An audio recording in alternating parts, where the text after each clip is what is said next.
Il est 13h sur BF1 au sommaire de ce journal. Le litre du Super 91 fait 850 francs CFA. Depuis la dernière augmentation du coût du carburant, les consommateurs s'en procurent sans grogne. Mais il y a problème ces dernières semaines. Les usagers et citoyens estiment que le carburant servi finit tellement vite qu'ils évoquent des soupçons de fraude ou de la qualité du liquide servi. Qu'en est-il réellement à Ouagadougou? Vous entendrez dans un instant plusieurs acteurs intervenant dans la chaîne d'approvisionnement et de l'usage du Super 91. Leur rôle est une fois de plus cité pour un climat apaisé et sans tension au Burkina Faso. Les médias confessionnels ne doivent pas servir de canal pour véhiculer des discours divisionnistes et conforter les positions extrémistes. Ces organes de presse issus de la congrégation des catholiques, des évangélistes et des musulmans ensemble avec le Conseil supérieur de la communication ont adopté une nouvelle charte de conduite, laquelle charte a été signée et reconnue par l'ensemble des parties prenantes. Toutes les précisions dans un instant. Bonsoir à tous et bienvenue au journal. Avant de développer tous ces titres, direction l'Assemblée législative de transition. Le ministre en charge de la Santé a été convoqué par les députés pour l'entendre sur les causes du non-fonctionnement du centre de référence en médecine physique et réadaptation, un centre pourtant inauguré seulement en 2021 destiné aux personnes ayant fait un accident de la circulation ou ayant une incapacité physique. On apprend du ministre Jean-Claude Kargougou que les raisons sont dues, entre autres, à des soucis financiers et organisationnels. Toutes les précisions avec Achmed Boy. Je voudrais vous rassurer, honorable, que courant juillet de cette année 2023, le centre va être fonctionnel. Bientôt la réouverture du centre de référence en médecine physique et réadaptation. Situé à Tengandogo, il est spécialisé dans la rééducation physique de personnes victimes d'accidents de la circulation, celles vivant avec des séquelles d'AVC, ou celles ayant un handicap ou une incapacité physique. L'annonce est faite ce 13 juin par le docteur Jean-Claude Kargougou, ministre en charge de la Santé, répondant à une question orale du député Souleymane Ouedraogo à l'Assemblée législative de transition. Depuis son lancement officiel le 14 mai 2021, cet établissement de plus de 500 millions de francs CFA, conçu pour accueillir 150 personnes par jour, n'a toujours pas reçu ses premiers patients pour des raisons financières et organisationnelles. Il a fallu lui conférer un organigramme, il a fallu désigner au sein des spécialistes responsables du centre et il a fallu aussi travailler à faire en sorte que le centre puisse bénéficier de ressources financières pour assurer son fonctionnement. Malheureusement, dans le budget du ministère de la Santé, il n'était pas prévu quelque chose pour cela. L'Agence nationale de gestion des soins de santé primaire elle-même n'a pas à ce jour de ressources propres qui lui permettent d'assurer le fonctionnement du centre. Aujourd'hui, toutes ces difficultés sont en phase d'être résolues, rassure le ministre de la Santé. Donc le ministère de la Santé s'est résolu à dégager une ligne budgétaire en son sein pour accompagner l'Agence nationale de gestion des soins de santé primaire pour que le centre de médecine physique et réadaptation puisse avoir des ressources pour fonctionner. Donc à ce jour, cela est fait. Nous avons déjà dégagé 25 millions comme première tranche qui devrait permettre au centre de fonctionner. Dr Jean-Claude Kargougou ajoute que le centre a aussi été doté d'un statut juridique. Mieux, il a été rattaché à l'Agence nationale de gestion des soins de santé primaire, un établissement public qui a également sous sa coupe le réseau des districts sanitaires et des centres de santé et de promotion sociale. Restons au département de la santé pour évoquer cette autre question de santé publique. Vous le savez, les reins font partie des organes essentiels de l'être humain. Quand ils sont maltraités, les maladies rénales s'installent et cela peut coûter la vie.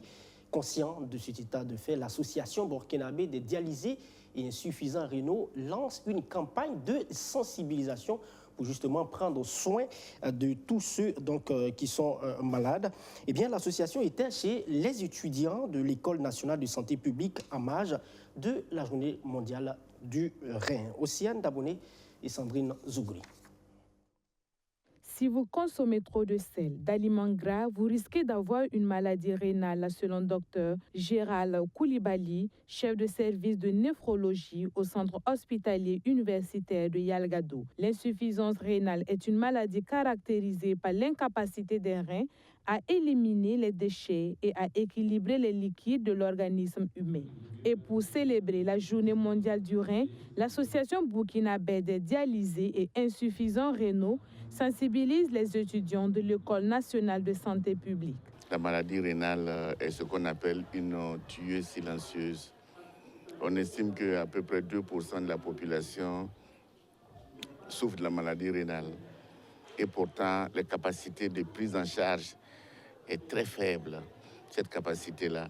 Et c'est pourquoi organiser une telle journée au niveau mondial et au niveau national permet de sensibiliser à la fois les pouvoirs publics et la population en général.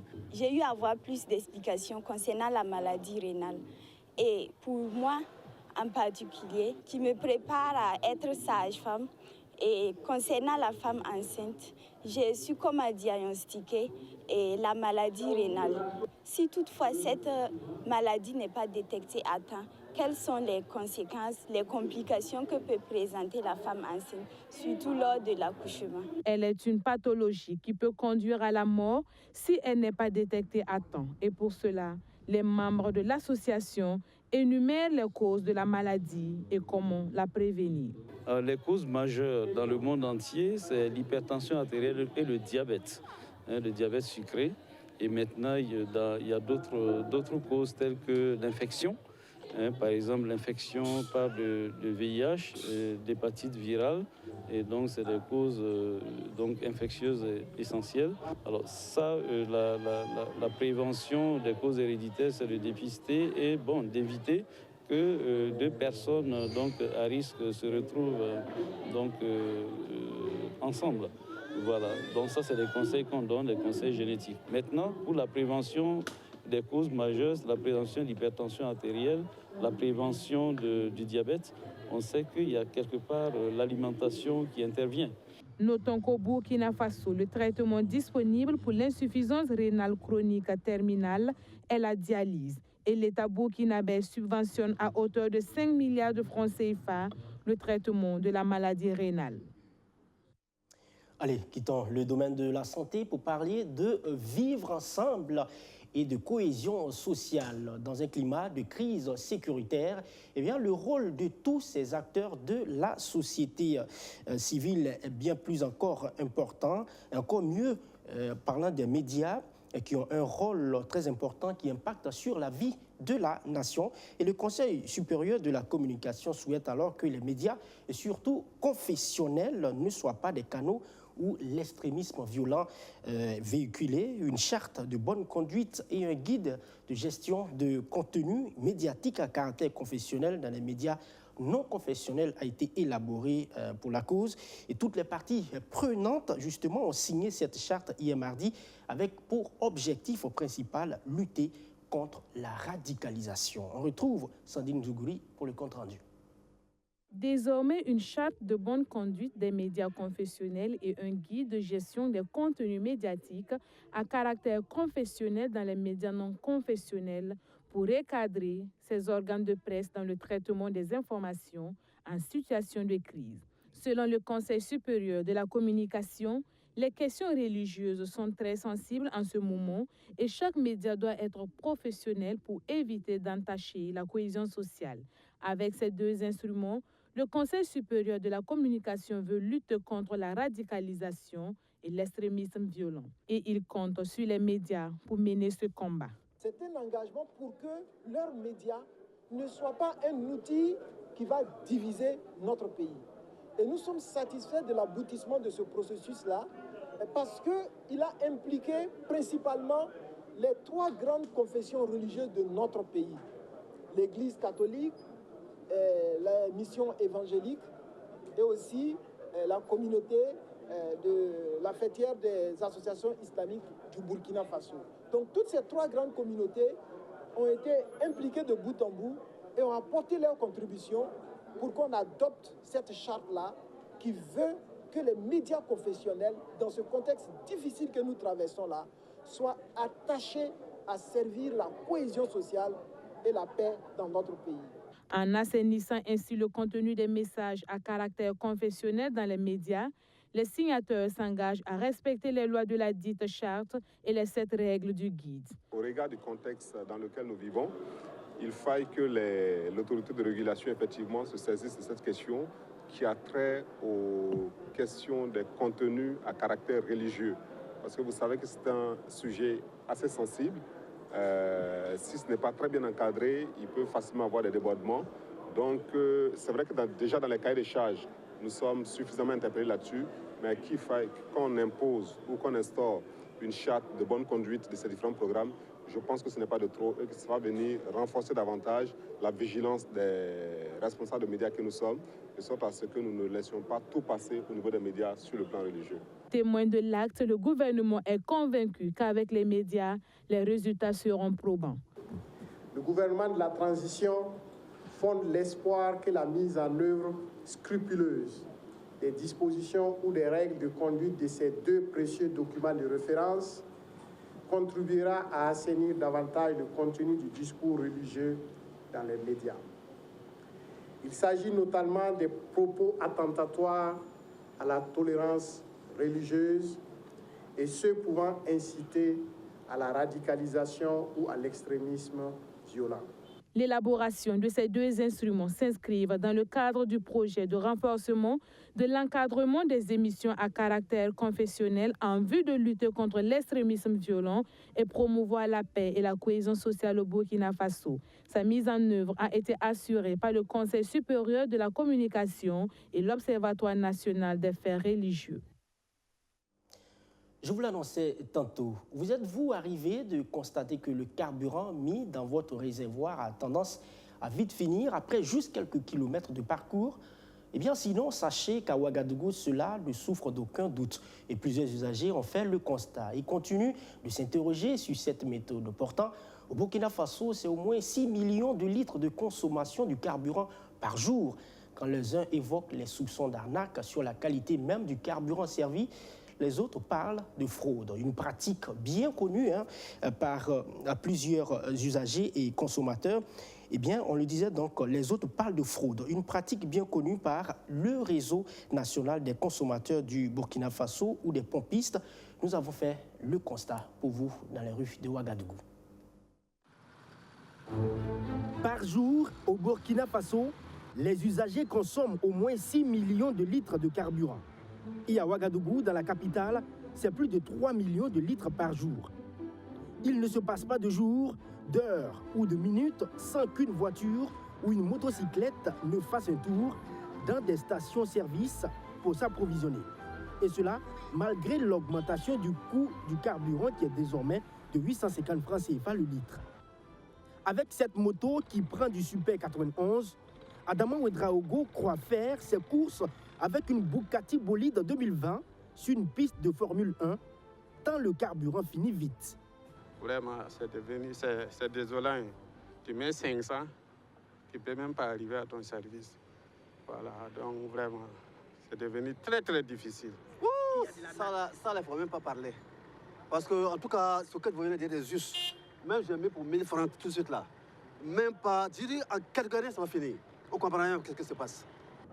Cet autre usager, lui, est plus que convaincu. L'essence se dissipe de façon anormale et il y a lieu de s'interroger. Affirmatif, parce qu'effectivement, j'ai constaté que, en tout cas dans ces derniers temps-là, quand on met le carburant, on dirait que, bon, on n'a même pas eu d'unité pour mesurer. Parce que moi, je ne comprends pas.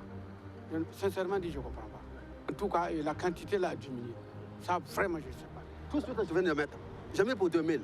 Je vais aller à 2000. Je sais que d'ici là, ça va finir encore. Alors qu'auparavant, ça ne se faisait pas.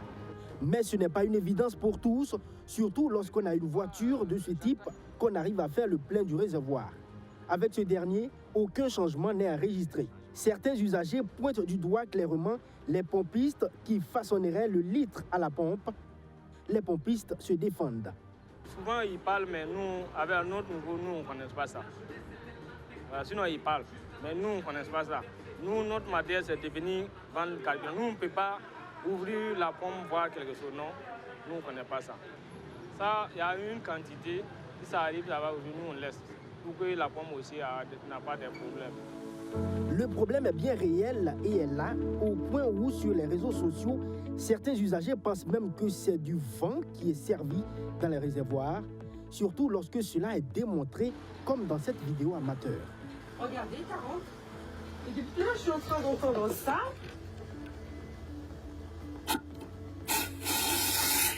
Voilà, et ça tourne. Et regardez.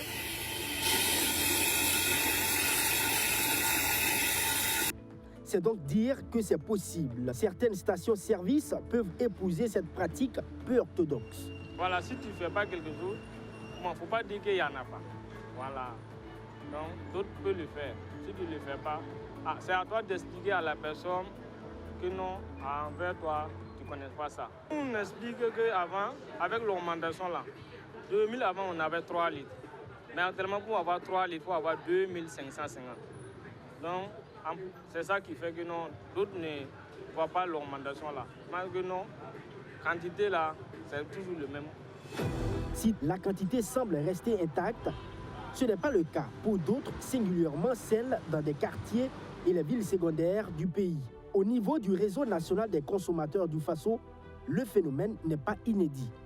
Nous avons dénoncé en juillet 2021 au détour d'une conférence de presse, par notre propre expérience de consommation et à l'aune de l'expérience de consommation des Burkinabés, nous avons pu relever qu'un certain nombre de stations, c'est-à-dire les marques les plus modestes, situées beaucoup plus dans la périphérie de la capitale et à l'intérieur du pays, ont plombé les appareils de service, ce qui fait que le litre n'est pas le litre. Ça, il faut avoir le courage de le dire. Le RENCOF va plus loin en indexant même la qualité dans les essenceries. Le mélange des produits parfois incontrôlés sont la source de l'évaporation du carburant.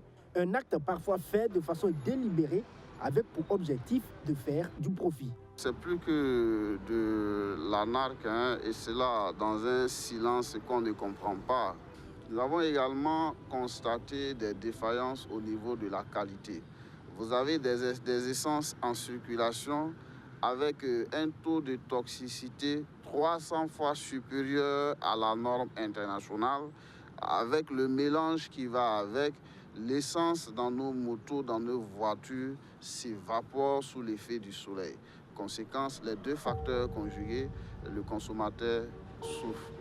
Il nous revient également que les services comme l'Agence burkinabé de normalisation de la métrologie et de la qualité fait régulièrement des contrôles dans des stations-service pour la bonne qualité de l'essence. En témoignent les étiquettes sur cette pompe. Mais cela reste insuffisant. Il faut poursuivre les opérations. La brigade mobile de contrôle doit multiplier et intensifier les contrôles. Mieux, il faut aussi créer des services spécifiques pour suivre les dépotages dans les stations ayant moins de renommée pour garantir plus de fiabilité sur le marché et éviter que certains se fassent de l'argent aux dépens des consommateurs. Les automobilistes que vous avez vus à l'instant sont pour la plupart assurés, mais ce n'est pas le cas pour les motocyclistes ou encore les tricycles. Pourtant, assurer ces engins peuvent vous mettre à l'abri et en même temps générer des finances pour les sociétés d'assurance. Et c'est l'économie nationale qui en bénéficie. Alors, comment redynamiser davantage le secteur? L'association professionnelle des sociétés d'assurance du Burkina Faso a justement initié des états généraux de l'assurance. Et la première édition a démarré hier mardi devant Luc Palmegem. Au Burkina Faso, on n'est pas assez assuré. Si au niveau des 4 roues, des contractions de prêts et d'autres domaines, c'est une obligation, ce n'est pas le cas au niveau des 2 et 3 roues. Si l'assurance était renforcée et effective à tous les niveaux, 27 milliards de francs CFA pourraient être générés par les sociétés d'assurance en plus des 124,886 milliards de francs CFA de chiffre d'affaires réalisés en 2021. Pour que l'assurance se porte encore mieux au Burkina Faso, il a été pensé et organisé ces premiers états généraux de l'assurance. Diagnostiquer et trouver des solutions durables aux problèmes qui entravent l'essor de l'assurance au Burkina Faso en est l'objectif. Pourquoi l'assurance peut mieux se porter? Le constat est que aussi la contribution du secteur des assurances à l'économie est très faible. Nous avons un taux de pénétration de 1%, alors qu'il existe un fort potentiel dans différents domaines. Et nous pouvons dire que le secteur des assurances ne couvre pas suffisamment tout le potentiel économique offert par le Burkina Faso. En le disant, je pense notamment au secteur de l'artisanat. Je pense aussi au secteur agricole. Et je pense également aux mines, où il y a des choses qui peuvent s'améliorer par rapport au fronting qui s'y font actuellement. Ces états généraux devront proposer des pistes pour que le secteur des assurances quitte le stade embryonnaire dans lequel il se trouve actuellement. Selon une étude du cabinet FinActu, non seulement le taux de pénétration est de 1,08%, mais aussi on enregistre une faible densité avec moins de 6 000 francs CFA. Nous pouvons dire que le secteur des assurances contribue fortement au financement de l'économie. Le secteur contribue à la création de l'emploi. Le secteur contribue même à la stabilisation de l'économie à travers le partage donc, des risques avec la population. Et le secteur apporte beaucoup. En termes de fiscalité également, le secteur contribue. Et nous espérons qu'à l'issue de ces états généraux, il y aura des recommandations fortes qui vont permettre de transformer qualitativement le secteur des assurances pour lui permettre de jouer pleinement son rôle dans le développement économique et social du Burkina. L'APESAB, l'APECAB, l'APAGB sont les structures professionnelles organisatrices des états généraux de l'assurance au Burkina Faso aux côtés de la Direction générale des assurances. Le thème de cette première édition est « Quelle assurance pour accompagner le développement économique et social du Burkina Faso ?» Panels et ateliers y sont attendus du 13 au 15 juin. Nous changeons de registre dans ce 13h. Vous le savez sans doute, la région de l'Est a été la première à abriter en 2008 les festivités tournant du 11 décembre. Mais elle demeure à ce jour la région la moins nantie en infrastructure, voire délaissée par les autorités du pays, de l'avis de certains ressortissants. Et pour changer la donne et accélérer en même temps le développement de la plus grande région du Burkina Faso, le projet d'urgence de développement territorial et de résilience a entrepris des travaux d'aménagement dans la ville de Fadangourma. Pour constater donc toutes ces réalisations en cours, le ministre en charge de l'économie était dans la cité de Yindabli, où il a procédé également au lancement des travaux de la salle polyvalente de Fadangourma. Reportage Moussa Yoli, Madina Sino. Voici ce à quoi devrait ressembler la salle polyvalente de Fadangourma dans la région de l'Est. Construite sur une superficie de 29 000 m², l'infrastructure qui prendra forme dans 18 mois aura une capacité de 1000 places assises. Elle comportera également toutes les commodités afin de répondre aux besoins des populations. La région de l'Est ne peut pas rassembler aujourd'hui 500 personnes. Il n'y a pas de salle pour ça. Le fait que cette infrastructure de qualité structurante vienne déjà répondre à ce besoin-là, c'est une qualité première. La deuxième chose, c'est la qualité architecturale que vous voyez. Comme j'ai dit, c'est une sculpture que nous verrons planter au cœur de la ville de Fada, dans un parc.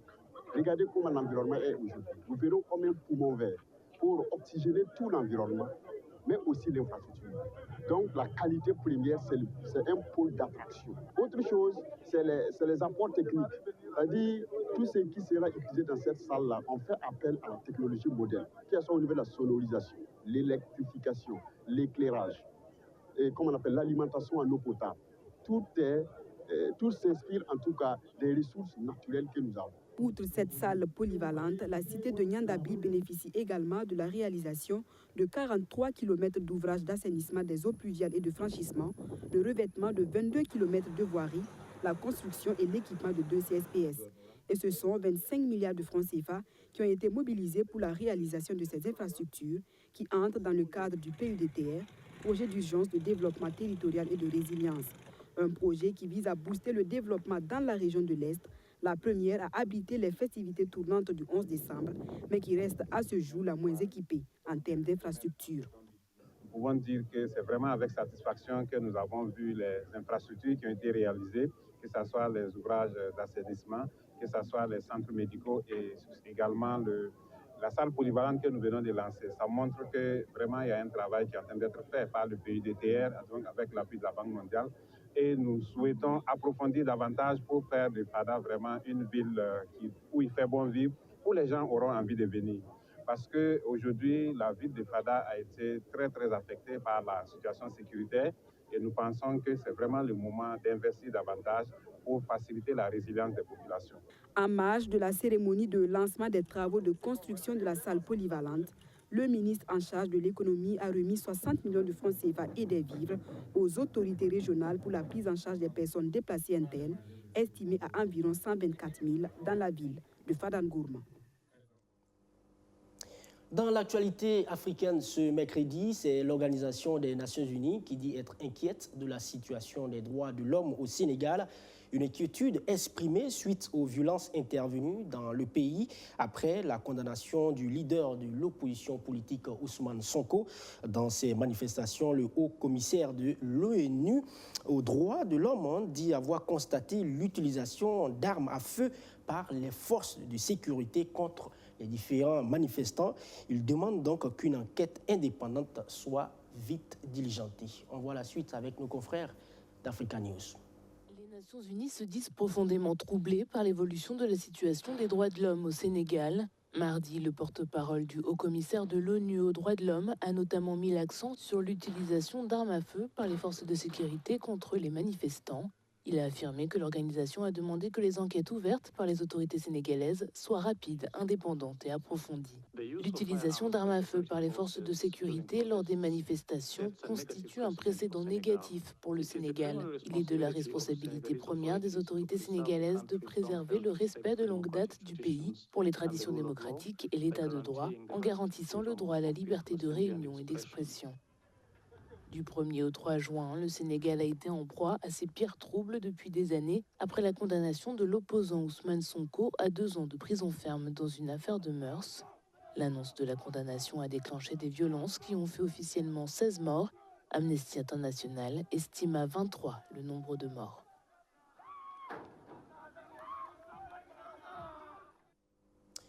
Terminons ce journal avec la première nuit des arts martiaux qui s'est tenue le lundi dernier dans la salle des arts martiaux de Gounguin. Eh bien, la compétition a mis aux prises 6 disciplines. Chacune d'elles a fait des démonstrations techniques de combat. Une manière pour les organisateurs d'apporter, disent-ils, leur soutien aux forces combattantes sur le front de la lutte contre le terrorisme. Luc Palbeghem. Discipline, intégrité, maîtrise de soi, rigueur, combativité sont autant de valeurs des arts martiaux que les autorités sportives du Burkina Faso veulent transmettre à sa jeunesse ou les réveiller en elle. La nuit des arts martiaux ne visait autre objectif que de réveiller en chaque Burkinabé l'esprit de gagne. 6 disciplines fédérales ont réservé au public ce qu'elles font de mieux. Le judo ouvre le bal avec des démonstrations haut de gamme. Le Vietnam était aussi de la partie avec ses champions et médaillés internationaux.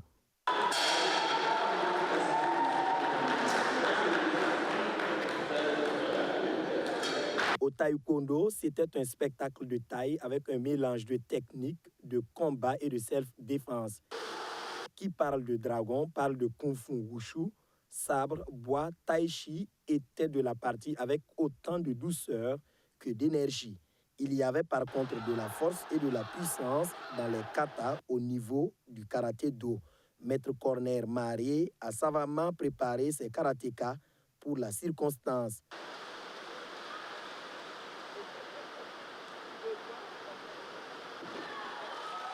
Le Vovinam Viet Vodao clôt la partie avec Maître Moussa Nassouri à la baguette. Il se défait de 4 adversaires coriaces tous armés avant de diriger une séance faite de figures mettant en exergue des années de pratique. C'est pour soutenir les FDS, parce que notre pays est dans une situation, et les FDS font partie de nos fédérations, nous travaillons toujours ensemble, et aussi il faut qu'il y ait une cohésion entre les différentes fédérations pour qu'on puisse s'unir, pour voir ce que nous pouvons donner à ce pays-là, dans la formation et l'éducation des jeunes. Arts martiaux et lutte contre l'insécurité est le thème de cette première édition de la Nuit des Arts martiaux et c'est ce qui explique la présence des ministres en charge de la Défense et de la Sécurité aux côtés du chef du département des sports. Nous voulons que les valeurs qui sont montrées par ces disciplines puissent aussi aller à l'ensemble de la population pour que la jeunesse, le peuple burkinabé, sache que c'est dans la discipline que l'on construira le pays, c'est dans la discipline que l'on va vaincre ceux qui nous attaquent, c'est dans la discipline que notre pays ira plus loin. Il faut se rappeler quand même que quand on fait les arts martiaux et peut-être les autres disciplines, on travaille toujours à développer le mental.